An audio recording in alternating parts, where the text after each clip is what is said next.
Voilà, bonsoir mesdames, mademoiselles, messieurs, bonsoir, Nabilaï Kamara depuis Bruxelles, cher compatriote guinéen. Bon voilà, j'ai donc un nouveau thème d'information, d'analyse politique, n'est-ce pas, sur la Guinée. J'ai donc mon thème d'information déjà signalé sur mon fil d'actualité Facebook, cher compatriote guinéen.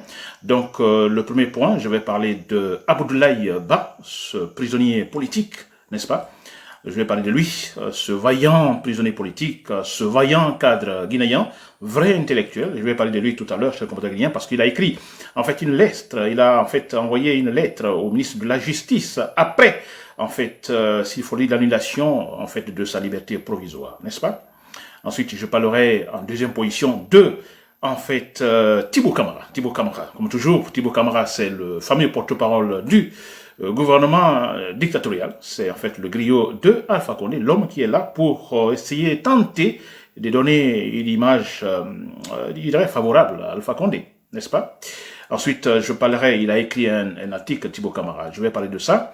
Ensuite, pour terminer, troisième élément, c'est à propos donc de ce fameux poste donc de Premier ministre par intérim, n'est-ce pas? Là, nous connaissons tous Kassori Fofana, il est le Premier ministre. Bon voilà, tout de suite, nous parlons donc, on est en train de parler d'un certain Mamadi Diané, ministre de la Défense, qui est maintenant assure donc ce poste de Premier ministre par intérim.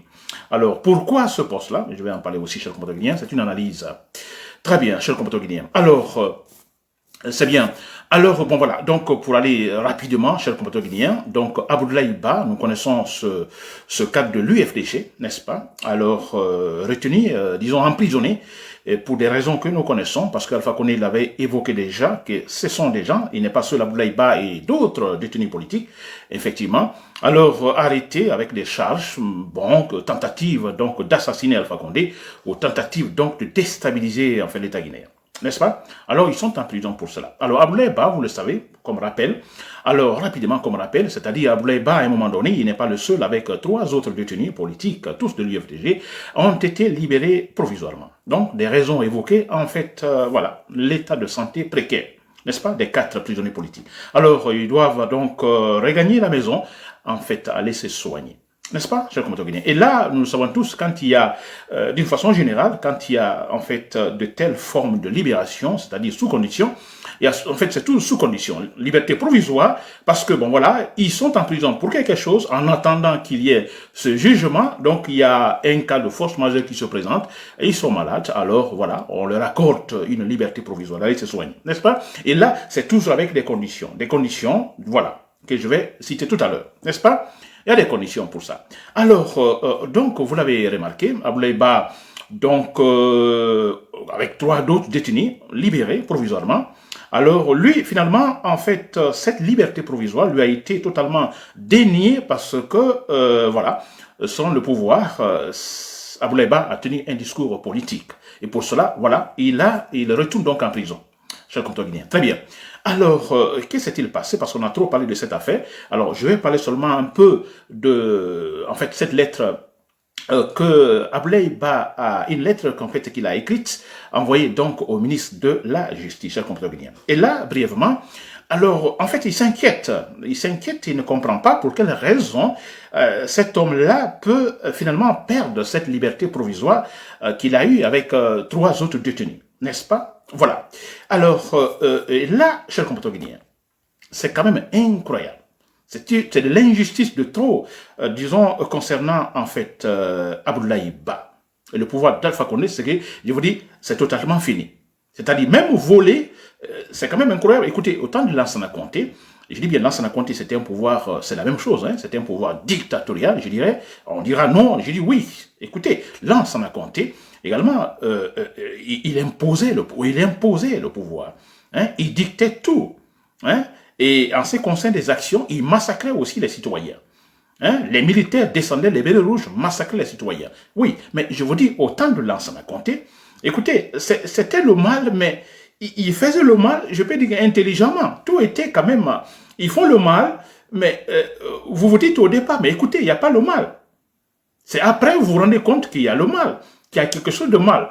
Pourquoi vous ne vous rendez pas compte tout de suite? Parce que c'est intelligemment bien fait. Et avec Alpha Condé, tout est clair.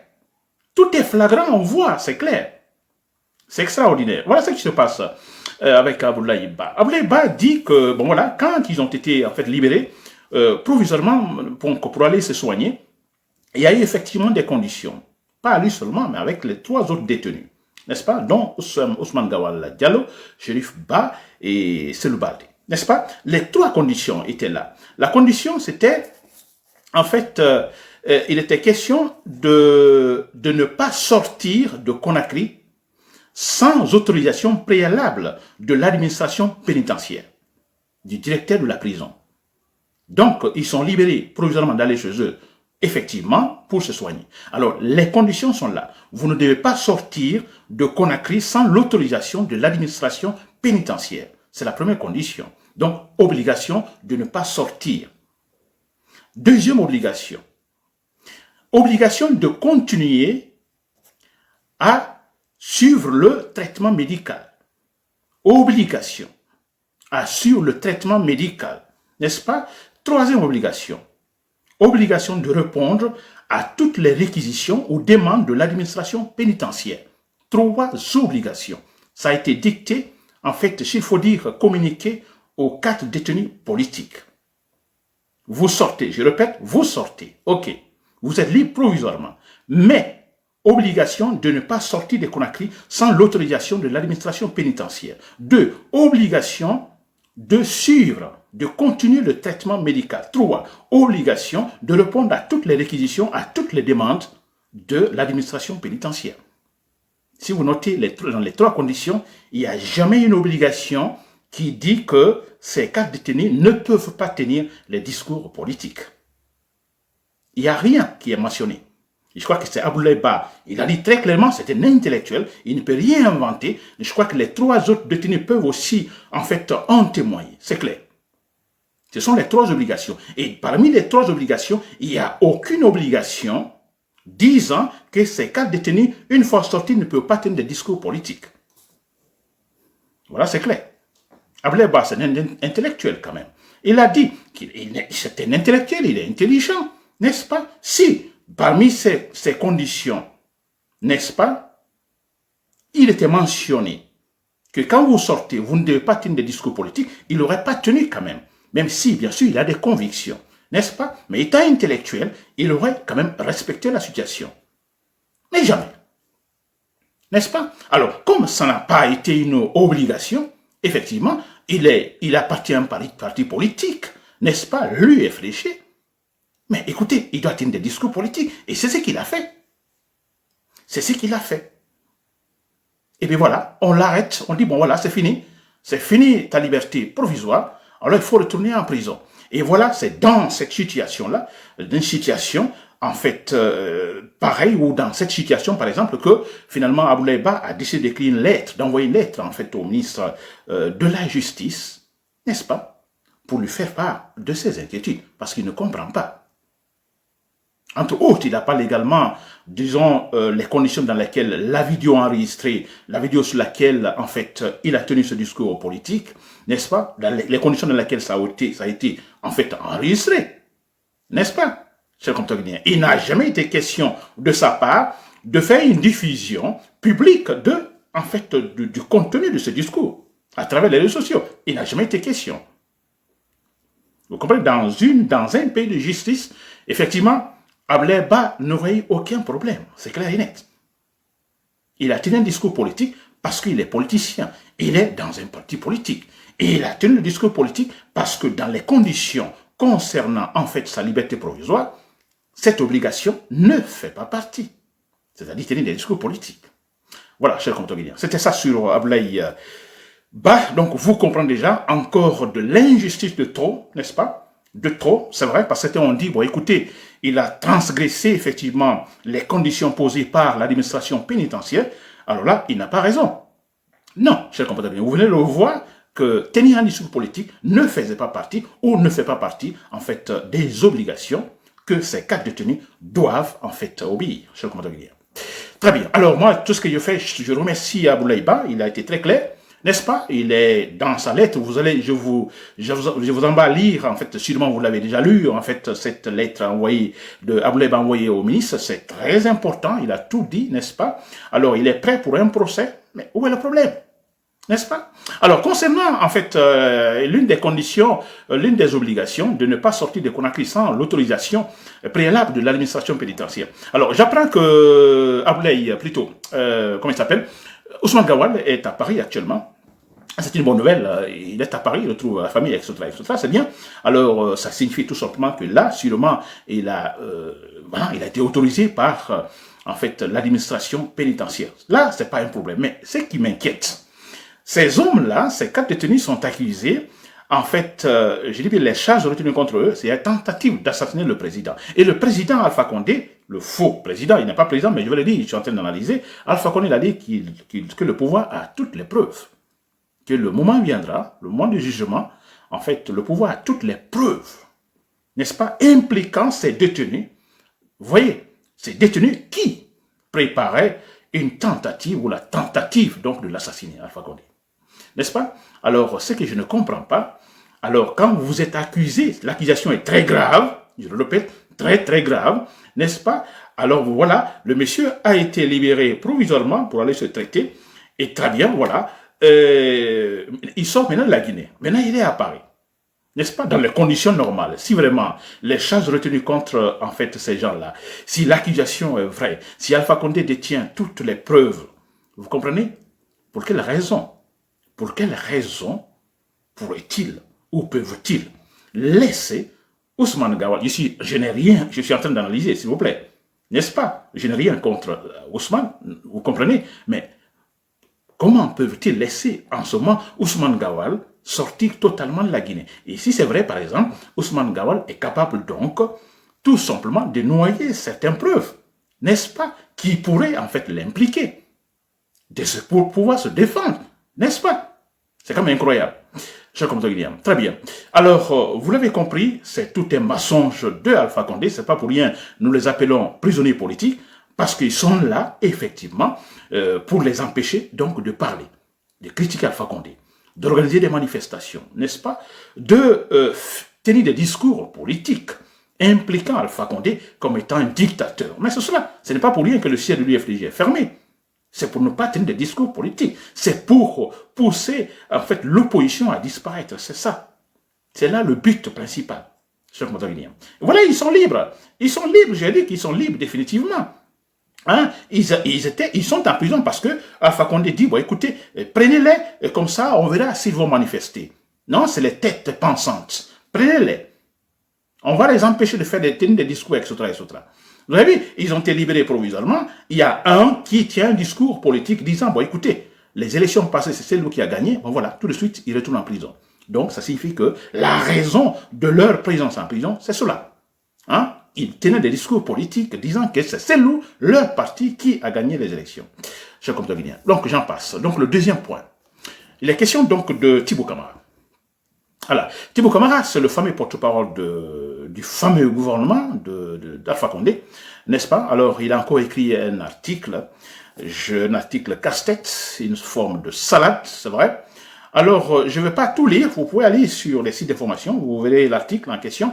Je n'ai pas la force de lire tout ça, donc un paragraphe, je vais lire le premier paragraphe peut-être, ou deuxième, ou 2 paragraphes que je vais prendre à tout ça, je vais essayer donc d'analyser. Le reste, franchement, c'est de la salade, n'est-ce pas? De la salade. Très bien, je comprends bien. Alors, que dit Thibaut Camara? Alors, le titre, il dit, le titre de son article, je cite, il dit, quand les hommes se prennent pour Dieu. N'est-ce pas? C'est quand même incroyable. Alors, Thibaut Camara écrit, je cite, il dit, la Guinée, c'est-à-dire avec ce premier paragraphe, vous lisez ce premier paragraphe, si vous êtes vraiment, vous lisez pour vous informer. Alors, quand vous lisez l'article, le premier paragraphe, vous lisez le premier paragraphe, vous essayez de comprendre le premier paragraphe, vous n'irez plus pour lire le reste, c'est clair. Je vais vous dire pourquoi.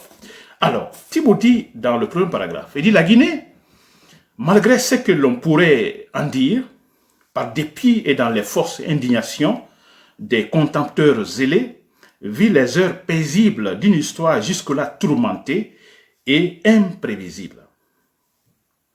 Vous comprenez ce premier paragraphe? Donc, selon Thibaut Camara, la Guinée vit des moments paisibles aujourd'hui, malgré tout ce que, en fait, l'on pourrait dire.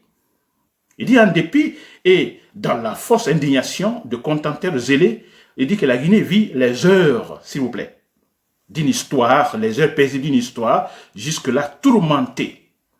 C'est vrai ça, c'est le commentaire guinéen? Alors, ça c'est le premier paragraphe. Quand vous lisez ça, vous voulez vous informer, est-ce que vous aurez l'envie de continuer pour lire le reste? Parce que le premier paragraphe déjà est faux, c'est du mensonge. Il n'y a rien comme vérité. Et rien proche de la réalité. C'est du mensonge que la Guinée vive des moments paisibles, comme jamais auparavant. N'est-ce pas? C'est vrai que la Guinée vit des moments paisibles, c'est vrai. Combien de prisonniers sont là-bas, détenus, des détenus politiques, des militaires arrêtés. Combien de gens ont été massacrés? Pensez-vous que ce silence-là, ça signifie quoi? La paix, Thibaut Camara? Hein? Le silence imposé par le bruit des armes, par des tueries. Mais c'est cela, Thibaut Camara. Ce n'est pas la paix. C'est parce que vous avez les armes. Il suffit que quelqu'un parle, vous l'emprisonnez. Il suffit qu'il y ait manifestation, vous massacrez. Tout récemment à Sigiri, dans un village à Sigiri, les femmes ont été brutalisées par des militaires avec le tir des balles réelles. Thibaut Camara, vous appelez ça Guinée paisible? Hein? C'est comme incroyable. Ça, c'était le premier paragraphe. Donc, vous lisez le premier paragraphe, vous n'avez plus envie de lire le reste, parce que c'est du mensonge, finalement. Généralement, le premier paragraphe, je dirais l'introduction, alors ça vous pousse à lire le reste. Mais si vous lisez l'introduction, hein, qui ne concorde pas avec la réalité, vous n'avez plus envie de lire le reste. C'est comme quand vous achetez un journal, papier, vous lisez, donc vous regardez le titre attire, n'est-ce pas? En lisant le titre, vous comprenez? Vous saurez s'il faut continuer à lire le reste ou non. Et Thibaut Camara, en lisant tout simplement le premier paragraphe, vous n'avez plus envie d'aller lire le reste. N'est-ce pas? Alors, il y a un autre paragraphe qui m'intéresse, je vais en parler. Alors, il dit, Thibaut Camara, je cite, « Beaucoup de nos compatriotes voudraient voir le monde comme ils veulent qu'il soit. Les autres comme ils souhaiteraient le voir et ne se lassent pas donc de leur prophétie de malheur, heureusement sans lendemain, et persistent aussi dans leur mauvais jugement des élus du peuple, voire Dieu lui-même. Des élus du peuple, voire des dieux lui-même. Ils défient la nature et la providence. Thibaut Camara. Alors, il dit que certains Guinéens voudraient voir le monde, en fait, comme ils le veulent. Ou certains, les autres, souhaiteraient, en fait, ils souhaiteraient le voir et ne se lassent pas donc, en fait, de leur prophétie de malheur. Et persistent aussi dans leur mauvais jugement, en fait, des élus du peuple, voire de Dieu lui-même. Des élus du peuple, de Dieu lui-même. Chers compatriotes guinéens. Alors, qu'est-ce que Thibaut Camara raconte? Mais c'est Thibaut Camara. C'est pas parce que certains Guinéens voudraient voir le monde comme ils le veulent. Non, nous ne voulons pas voir le monde, n'est-ce pas? Mais nous voulons voir tout simplement la gouvernance de la Guinée, n'est-ce pas? Comme cela se doit, c'est-à-dire en respectant les lois, en respectant la Constitution. Mais c'est tout ce que nous demandons. Vous rentrez dans le sophisme, on ne sait pas de quelle philosophie, en fait, vous tirez tout ça. Non, Thibaut Camara. Nous voulons voir la Guinée, la gouvernance guinéenne, comme cela se doit, hein, en respectant les lois, c'est tout. Alors, vous parlez des élus du peuple. Thibaut Camara, c'est bien les élus du peuple, vous pensez, les élections passées, comment cela s'est passé, Thibaut Camara? N'est-ce pas? C'est bien toute la Guinée tous les électeurs qui étaient là, actifs, qui ont voté, tous les partis politiques qui ont participé, et l'UFDG qui a participé. Thibaut Camara, comment cela s'est passé? N'est-ce pas? Des tueries aussi, vous vous imposez. De façon flagrante, chers compatriotes guinéens. Voilà, donc c'est Thibaut Camara, il dit que ces gens-là, ils appellent tous ceux qui critiquent actuellement Alpha Condé, en fait, qu'ils défient la nature et la providence. Donc, le fait que nous critiquons le gouvernement, la mauvaise gouvernance, n'est-ce pas? Les lois ne sont pas respectées, il y a un pouvoir un dictateur au pouvoir, n'est-ce pas? Les gens sont massacrés. Nous critiquons Thibaut Camara que nous défions, donc la nature et la providence, nous défions Dieu. C'est quand même incroyable. Qui se prend comme Dieu? N'est-ce pas? C'est Alpha Condé, vous Thibaut Camara, ou bien nous qui critiquons la mauvaise gouvernance. Thibaut Camara, je dis, je le répète, c'est mieux pour vous. En fait, il ne suffit pas donc de mettre des salades sur le papier, n'est-ce pas? Et dire, bon, écoutez, vous avez tout gagné, Thibaut Camara.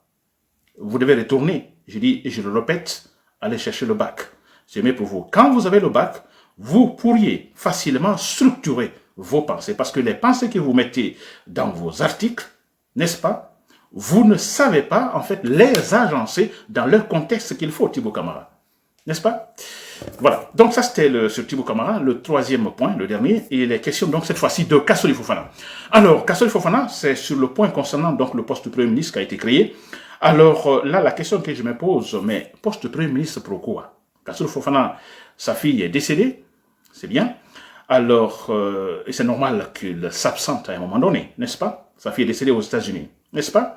Alors, mais moi je me demande, qu'est-ce qui pourrait pousser, parce qu'il faut de véritables déterminants, il faut une véritable motivation, n'est-ce pas, pour qu'on puisse créer un poste de Premier ministre, en fait, par intérim. Qu'est-ce qui est arrivé à Kassoli Fofana pour qu'on puisse, pour que Alpha Condé, en fait, soit poussé à créer un poste de Premier ministre par intérim? C'est quand même incroyable. Kassoli Fofana est-il décédé? Non. Est-il malade? Hospitalisé pour un long moment? Mais ce n'est pas le cas. Est-il impliqué dans une situation, je dirais, dans une situation où il serait cité par un juge, n'est-ce pas? Une situation qui serait incompatible avec sa fonction de Premier ministre à un moment donné, n'est-ce pas? Est-il impliqué dans une situation pareille? Où il doit répondre aux injonctions d'un juge ou d'un procureur de la République. Et à un moment donné, et dans ce cas-là, le président serait obligé, en fait, de crier, de lui dire, bon, écoutez, monsieur le Premier ministre, allez-y répondre d'abord aux injonctions donc, du juge, et ensuite on verra après. Et dans cette situation pareille, on peut nommer un Premier ministre par intérim en attendant que le Premier ministre titulaire termine en fait son cas avec la justice. Ce n'est pas le cas. Ce n'est pas le cas. C'est sa fille qui est décédée. Écoutez, sa fille est décédée. Alors, c'est normal qu'il s'absente, par exemple, pour une semaine. Normalement, une semaine.